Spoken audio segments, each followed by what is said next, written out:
If you saw someone shoplifting, what would you do? A Conservative minister wants you to detain them. Policing Minister Chris Philp said the wider public, including shop staff and security guards, do have the power of citizen's arrest. Where it's safe to do so, I would encourage that to be used, because if you do just let people walk in and take stuff and walk out without a proper challenge, including potentially a physical challenge, then it will just escalate. OK, interesting. I'm joined now by Mike Neville, who's a former detective with the Met Police. Mike, I can't help but wonder whether or not loads of people are going to get stabbed.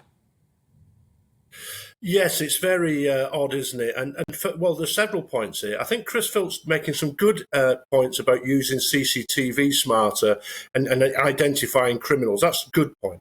The problem with the issue he's got here are several. You've noted already that shoplifters carry knives. The chief executive of Iceland has said his staff have been threatened with needles and things like that. Yeah. So there's an injury thing. But there's a very legal issue here as well, Patrick, that Theresa May downgraded shoplifting under £200 to a summary-only offence.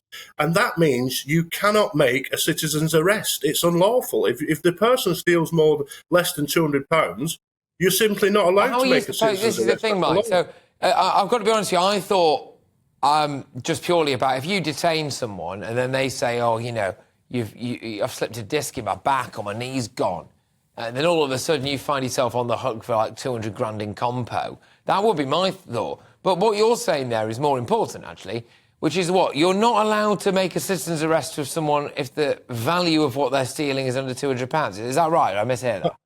That's absolutely right. So what the law says is you can make a citizen's arrest for an indictable offence. That's an offence that you can go to Crown Court for.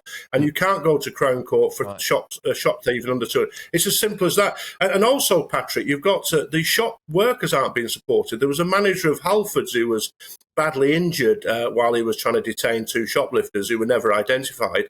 But the Halfords simply said, like many shops, it's our policy that you don't intervene, because what they don't want is their shop workers being harmed very badly, and then they can sue the shop and take loads of money as well. What's the point of having CCTV in a police service if we're going to be asked to tackle shoplifters ourselves?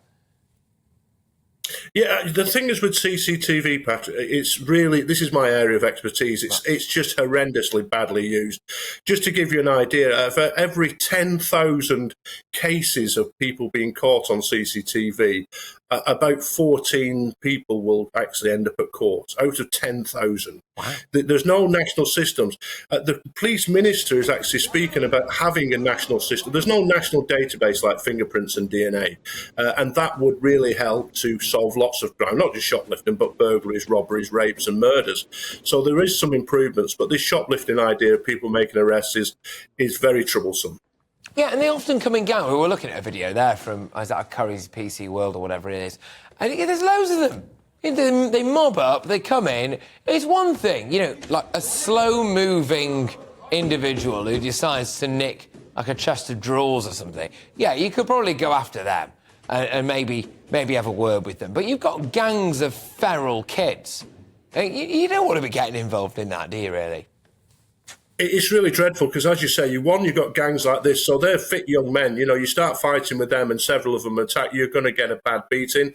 If you start tackling a drug addict, like say they've got knives, and particularly these dirty needles, there's story after story of people being, you know, having the worry of having hepatitis or AIDS because they've been stabbed with some needle. So it really is bad. And the way to deal with this is not citizens' arrest. It's to identify people from CCTV for multiple crimes and then put them in jail. That's you know what I've just thought, Mark, actually? Chris Philp, we should send him to, like, the local Tesco's or something and make him be a security guard and just say, Chris, he's just nicked a laptop there. Do you want to go after him and see what happens? But there we go. Look, Mike, we're going to have to go, Mark. Sorry, I'm bang out of time, but you take care. Mike Neville there, who's a former detective with the Met Police.